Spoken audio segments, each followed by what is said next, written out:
Barnaby's, Shock Till You Drop. Episode 13, Scrambled. There ain't no high like rock and roll. Yeah, I love that song. Helix did it back in 1983, they're a Canadian band. It's off their No Rest for the Wicked album, in case you want to check it out. Anyway, that's my motto. I don't need all that other crap to get high, no way, just give me a Fender guitar, a Marshall stack, and hit an open E chord, and I'm there. Anyway, hi. My name's Ricky. Ricky Blaze, well, that's my stage name. My real name is Richard Bellington, but that doesn't sound too rock and rollish, now does it? Anyway, my friends call me Ace, because of my favorite guitarist, Ace Frehley, from Kiss. Who's Kiss? Are you kidding me? They're only the best theatrical rock band ever. I have all 31 of their albums, plus a few bootlegs, and I've seen them live in concert at least 15 times. Last time I went to see them, I went with Donovan, he's a customer here. He's deathly afraid of that girl that works in the floral section, but that's a different story. Anyway, I play guitar in an 80s hard rock heavy metal cover band called Blackened Image. Maybe you've heard of us. No.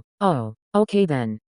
Moving on. Anyway, I work dairy here at Barnaby's. It's not the most glamorous gig in the world, but, hey, it pays the bills. I mess with the LP guy, Winston, a lot. He follows me around, watching me. I guess he thinks I'm gonna steal stuff because of my long hair and tattoos. I like to take stuff from one aisle, carry it around a little bit, and then drop it off in another aisle, just to mess with him. I heard he had a breakdown or something years ago, but that's a different story. Now, let me tell you, Barnaby's is a very old store. The pallet jacks we use to unload the trucks are ancient. We don't have any of those multi-battery powered electric jacks that the big name stores do. No way, we have manual pallet jacks. For those of you that don't know what a manual pallet jack is, it's a piece of machinery that's used to move pallets from one place to another. It has two metal forks on wheels, connected to a safety bar on wheels, connected to a metal crank handle with an adjustable lever attached to it. You have to manually roll it into the open end of a pallet.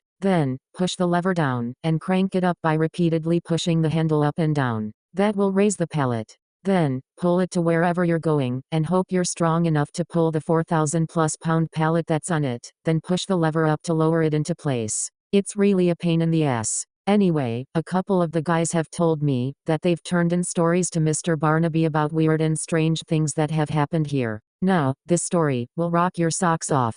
I've never seen anything like this before. I even wrote a song about it, but that's a different story. Anyway, before I tell you this, I cannot emphasize enough that I do not use drugs of any sort, and I only drink beer every now and then, mostly when I'm hanging out with the band. So this was not a hallucination caused by either of the two. Now, check this out. It was last August, around 8 o'clock in the morning. There was a full moon the night before. Now, everyone knows a full moon brings out the crazies, and a lot of weird stuff happens during that time. Anyway, we just received our dairy truck. Stuart let the driver in, then went out front for a smoke, leaving just me and the driver alone in the back room. Now, our contract with this supplier says that the driver must unload the pallets from the truck and place the pallets on the back room floor. The associates are responsible to put them where they need to go. It's a liability issue, or something. I don't know. Anyway, he opened the roll-up door to the truck, and immediately we heard a low squeaking noise coming from inside the truck. I thought it was the refrigeration unit going bad, but I was way wrong. The driver and I put the large metal plank across the opening between the loading dock floor and the back of the truck.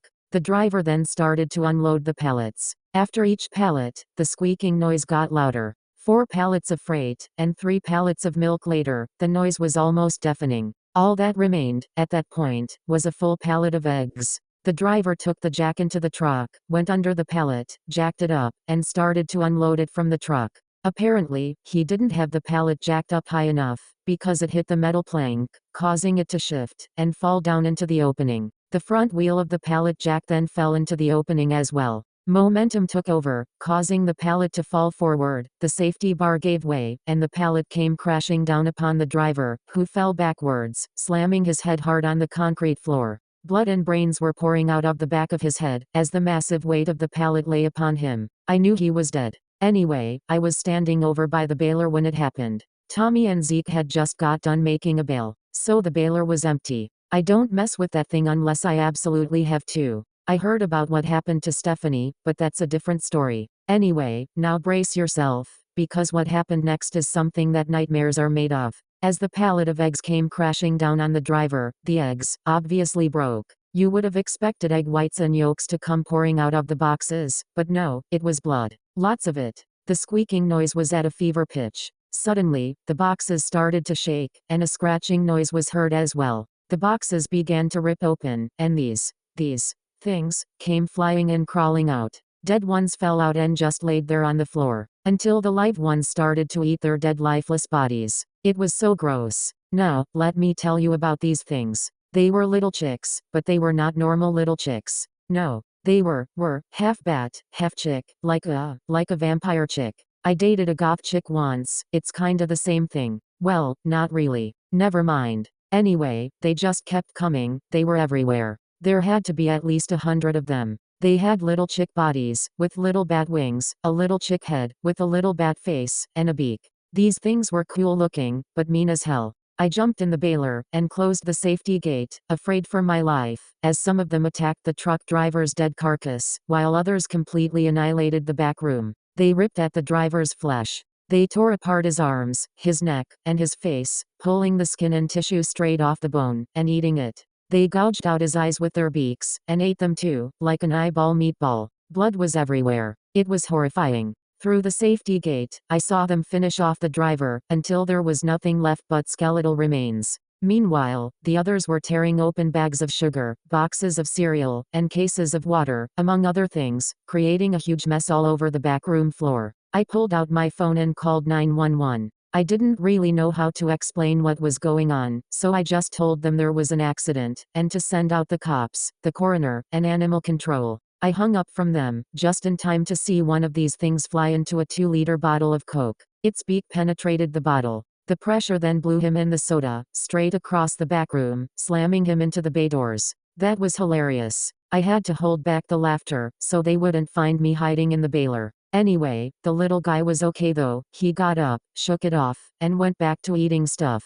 The cops and animal control showed up about 10 minutes later, sirens blaring. I guess the sirens hurt their ears, because they all stopped at the same time. They let out a blood-curdling squeak in unison. Some ran for the small opening between the fallen pallet and the bay door, trying to escape through the field behind the store, while others ran through the double doors onto the sales floor. Horrific screams of terror could be heard soon after. I opened the safety gate, and climbed out of the baler. I ran to the bay door, and saw these things running in a pack, through the field, and heading toward the neighboring housing development. There was nothing I could do. Anyway, I then turned around, and headed for the sales floor. The screams were getting louder, and more intense. I walked through the doors, turned the corner, and saw what I can only describe as the attack scene from The Birds. You know, that old Alfred Hitchcock film. Vertigo? Psycho? Rear Window? Nothing? Never mind. Anyway, groups of these things were attacking the customers and eating their flesh, just like the truck driver.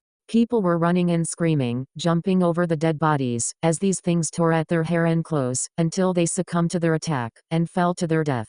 I hid behind a huge Velveeta cheese display so they couldn't see me. Suddenly, multiple gunshots could be heard, as many large metal canisters came flying from the front of the store, smashing into walls, displays, and the floor, releasing what I assume was tranquilizer gas into the air. I began to cough violently, and soon passed out. I woke up about a half an hour later, in the back of an ambulance. The doors were wide open, and from my point of view, I could see multiple ambulances and coroner vehicles. EMTs and coroner personnel were loading dead bodies into the back of them. Animal control personnel were carrying huge boxes that read, "hazardous waste" on the side. They loaded them, one by one, onto the back of a flatbed truck, then left. The ambulances and coroners left as well. The cops came, took my statement, then they left too. I was released from the ambulance, as there was nothing physically wrong with me. I stood there in the parking lot with the other survivors. Some employees, some customers. People were crying, shaking, and talking about what happened.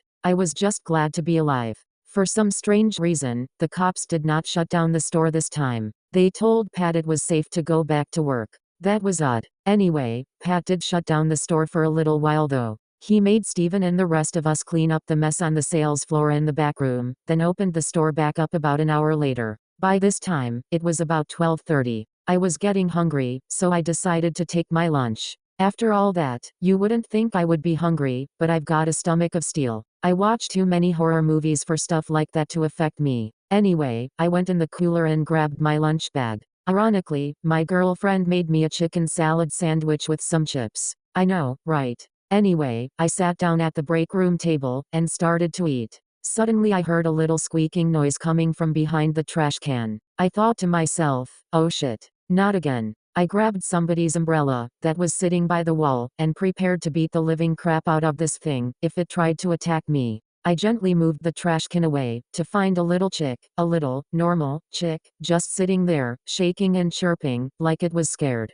I picked him up and fed him some of my sandwich. If he only knew. I guess he was hungry, because he stopped chirping at that point. I kept him in my jacket pocket till the end of my shift, then took him home with me. I bring him to all our band practices, and we're thinking about making him the band mascot. What do you think?